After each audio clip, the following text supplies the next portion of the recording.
Maths in the past, maths in the future, it's the same, and we all love it a lot. Let's take us to the past when life in Egypt was hot, hot, hot. Right here is 77 and 51.5 degrees. Here we go, maths is such a breeze. To find the missing angle, we do this. If you don't know that the angles in a triangle add up to 180, you're in a crisis.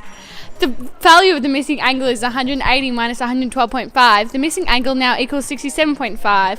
Now we'll take you to the future, but maths is still the same. It's where robots will thrive.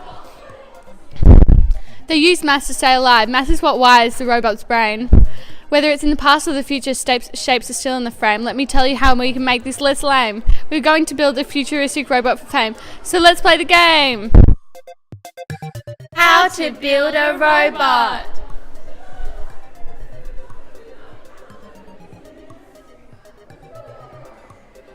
Hi, I'm Alex and I'm going to teach you how robots are built.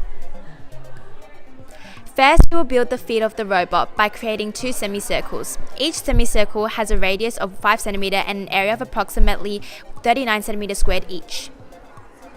Next, we will build the legs. To do this, we create two squares with the dimensions 10 by 10 and an area of 100 cm squared.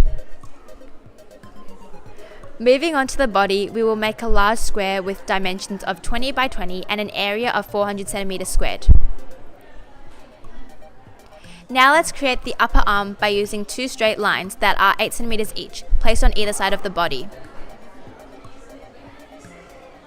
Using two more 4 cm straight lines perpendicular to the previous lines, therefore making an angle of 90 degrees. To make one hand, we will use two semicircles that have a radius of 1 cm and an area of approximately 3 cm squared and create an angle of 45 degrees. The head is made with a pentagon with sides 10 cm each. To find the area, we use this formula. Therefore, the area is approximately 172 cm squared. Now we are going to create some features for the face. We will start with the eyes, which is made up of a large circle with a hole in the middle for a pupil. The circle has a diameter of 1 cm and an area of 0.785 cm squared. The smaller circle has a diameter of 0.5 cm and an area of 0.2 cm squared approximately. The nose is a right-angled triangle with the opposite side having a length of 1 cm and the adjacent side with a length of 2 cm. Within the triangle there are two angles. We know there's 90 degrees given it's a right angle and another angle of 35 degrees. Now we can use the formula of tangent. As for the mouth, we are going to use a semicircle with a radius of 1 cm and an area of 1.57 cm squared.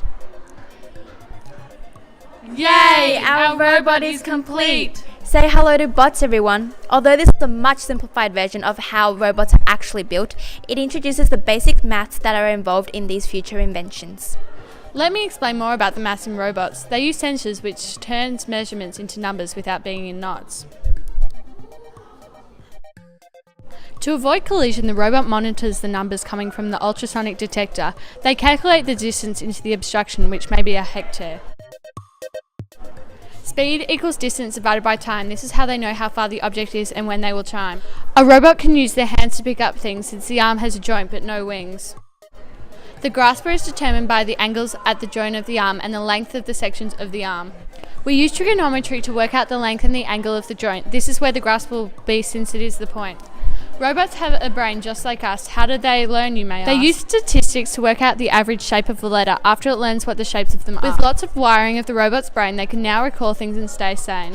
There is modern maths in its relation to the future, but I hope you understand that maths is our future!